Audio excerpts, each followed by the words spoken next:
Students. तो ये था हमारे सामने इंडियन इकोनॉमी चैप्टर नंबर 1 जिसको हम पढ़ रहे थे। इस चैप्टर के अंदर हमारे पास मेरे प्यारे बच्चों दो टॉपिक हो गए थे। इंट्रोडक्शन का टॉपिक हो गया था और दूसरा टॉपिक हमारे पास एग्रीकल्चर सेक्टर की हमने हालत देख रही थी, बहुत ही ख़राब थी सर। 85% पॉपुलेशन के लोग होने के बावजूद भी इसके अंदर प्रोडक्शन और प्रोडक्टिविटी दोनों ही चीज़ें बहुत कम थी। और इसका जो रीज़न बताया गया है बेसिकली वो हमारा लैंड सेटलमेंट सिस्टम था, जमींदारी प्रथा और revenue settlement system.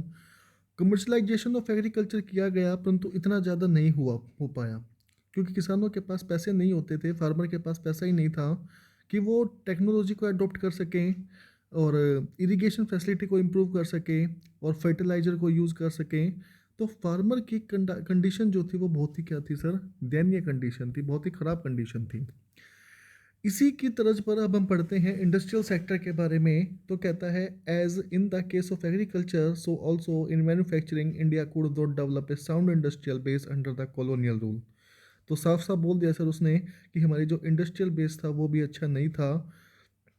Even as a country's world famous handicraft industry, वो कहता है हमारा जो हैंडीक्राफ्ट इंडस्ट्री था वो वर्ल्ड में फेमस था, इसके बावजूद भी उसको डिक्लाइन किया गया, उसको ख़त्म किया गया। No corresponding modern industry base was allowed to come up to take pride of place so long enjoyed by the farmers former sorry.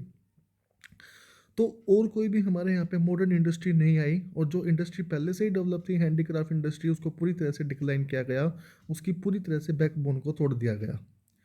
The primary motive of the colonial government behind this policy of systematical industrialising India was to fold.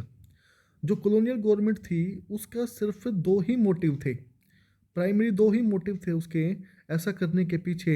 तो एक motive तो ये था कि India को क्या बना दो, exporter of the raw material. India को क्या बना दो, exporter of the raw material.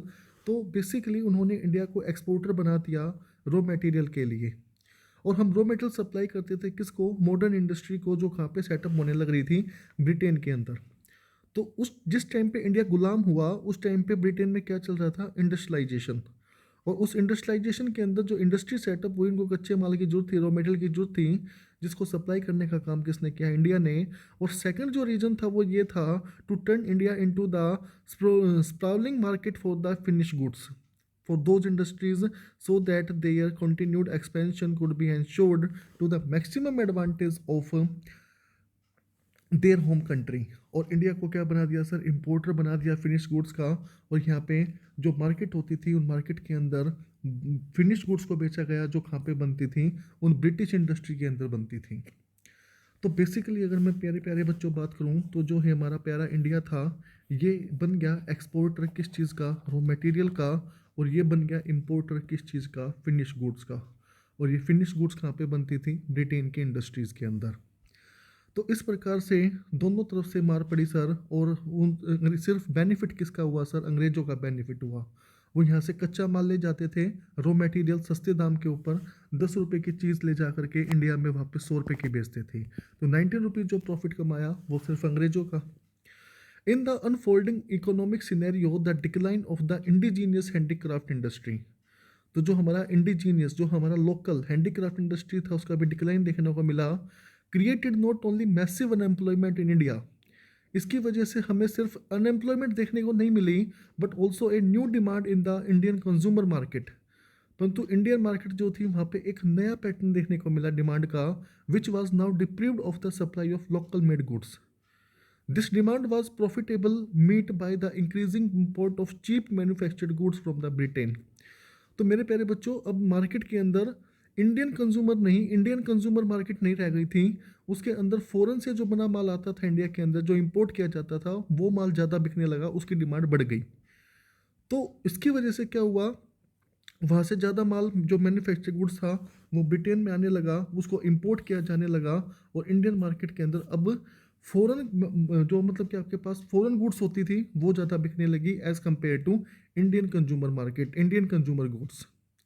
तो कहने का तात्पर्य सिर्फ इतना सा ही है कि एक तो यहाँ पे क्या देखने को मिली, अनएम्प्लॉयमेंट, क्योंकि जो लोग हैंडीक्राफ्ट सेक्टर में लगे हुए थे वो पूरी तरह से अनएम्प्लॉयड हो गई। और दूसरा, जो इंडियन हैंडीक्राफ्ट की जो एक रेपुटेशन थी इंडिया में भी और फॉरेन में भी, वो रेपुटेशन ख़त्म हो गई। अब लोग विदेशी माल ज़्यादा खरीदने लग गए। During the second half of the 19th century का जो सेकेंड हाफ है, यानी मैं बोल सकता हूँ 1850 से लेकर के 1900 1850 से लेकर के 1900 तक का जो ये सेकेंड हाफ था, modern industries began to take root in India. कुछ मॉडर्न इंडस्ट्री इंडिया में आने लग गई, but its progress remained very low. परंतु जो उसकी प्रोग्रेस थी वो बहुत ही कम थी इंडियन इंडस्ट्री की। Initially this development was confined to the setting up of cotton and jute textile mills. तो इंडिया के अंदर शुरू शुरू में डेवलपमेंट की गई सिर्फ किसकी? Cotton and jute textile mills की। तो कुछ इंडस्ट्री हमारे यहाँ पर जूट की आती हैं एंड कुछ हमारे पास कॉटन इंडस्ट्रीज आती हैं। जो कॉटन इंडस्ट्री थी वो बेसिकली कहाँ पे लगाई गई? वेस्टर्न पार्ट ऑफ इंडिया के अंदर, जैसे कि महाराष्ट्र और गुजरात हैं। आपको पता है वहाँ पे ब्लैक सॉइल मिलती है, और ब्लैक सॉइल को हम कॉटन सॉइल भी बोलते हैं क्योंकि उसके अंदर कॉटन की ज़्यादा प्रोडक्शन होती है। और जो जूट मिल्स थी जिनको डोमिनेट कौन कर रहा था? फॉरनर्स कर रहे थे। उनको सेटअप किया गया बंगाल वाले एरिया के अंदर। Subsequently iron and steel industry भी इंडिया के अंदर सेटअप की गई। और सबसे पहले जो हमारे यहाँ पर आयरन और स्टील इंडस्ट्री आई थी वो कौन सी थी? टिस्को। और पूरा नाम आपके पास है Tata iron and steel company, जिसका इनकॉर्पोरेशन कब हुआ? 1907 के अंदर। कुछ और भी छोटी मोटी इंडस्ट्री जैसे कि शुगर की, सीमेंट की, पेपर की, ये इंडस्ट्रियाँ भी सेटअप की गई, परंतु ये इंडस्ट्रियाँ सेटअप की गई after the second world war.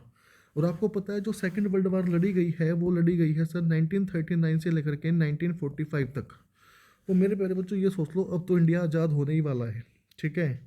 तो अंग्रेज़ों ने इंडस्ट्रीज़ का बहुत कम डेवलपमेंट किया, और जो डेवलपमेंट किया भी वो उस टाइम पे किया जब हम आज़ाद होने वाले थे। However, there was hardly any capital goods industry. Capital goods industry तो सर उसका कोई डेवलपमेंट था ही नहीं, उसका नामो निशान तो था ही नहीं सर। कैपिटल गुड्स इंडस्ट्री क्या होती हैं? ये वो इंडस्ट्रीज होती हैं which can produce machine tools. जिन इंडस्ट्रीज के अंदर मशीनें बनती हैं, मशीन टूल बनते हैं, जिनको यूज़ किया जाता है producing articles for the current consumption, है ना। तो जैसे कि आपके सामने ब्रेड बनाने की मशीन है, या फिर आप लोगों के सामने ट्रैक्टर है, या फिर जेसीबी है, या और जो मशीनें होती हैं, इन सारी मशीनों को हम कैपिटल गुड्स इंडस्ट्री बोलते हैं। तो इनका तो कोई नामो निशान ही नहीं था सर, इनका तो बहुत ही कम डेवलपमेंट हुआ है। The establishment of few manufacturing unit here and there was no substitute to the near wholesale displacement of the country's traditional handicraft industry. Furthermore, the growth rate of the new industry sector and its contribution to the GDP and GVA remained very small. जो हमारे पास growth rate थी industrial sector की, उसका contribution जो था वो GDP के अंदर और जीवीए के अंदर, gross domestic product and gross value added, वो बहुत ही कम था। मतलब कि हमारी नेशनल इनकम के अंदर जो ये इंडस्ट्रियल सेक्टर था इसका कंट्रीब्यूशन बहुत कम था। Another significant drawback of the new industrial sector was the very limited area of operation of the public sector. दूसरा ड्रॉबैक ये देखने को मिला, जो पब्लिक सेक्टर था उसका जो ऑपरेशन एरिया था वो बहुत ही लिमिटेड था। पब्लिक सेक्टर का मतलब सरकारी कंपनियां जो होती हैं, सरकार का।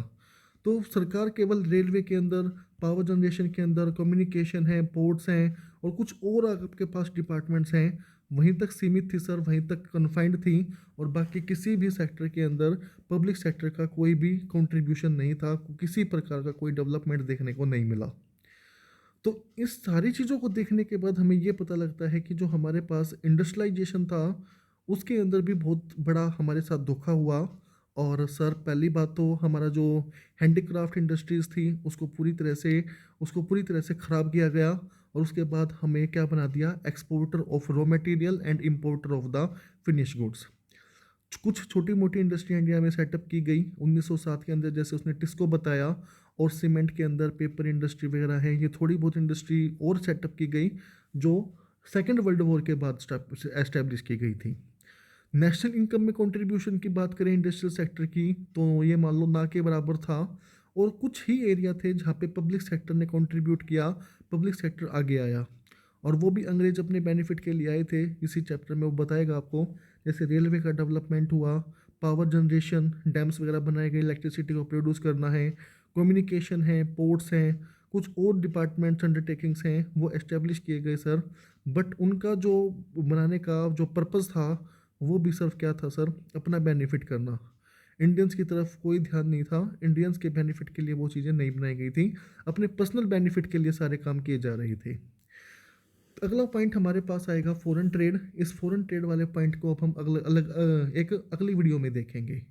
ठीक है बच्चों, तो इंडस्ट्री के बारे में हम देख चुके हैं और एग्रीकल्चर के बारे में देख चुके हैं। अब हम अगली वीडियो में बात करेंगे फॉरेन ट्रेड की भी, और साथ में हम बात करेंगे डेमोग्राफिक कंडीशन की। ठीक है बच्चों, ये वीडियोस देखते रहें, काफ़ी अच्छी सीरीज़ है और आप लोगों को ज़्यादा बेनिफिशियल होगी। Thank you, bye.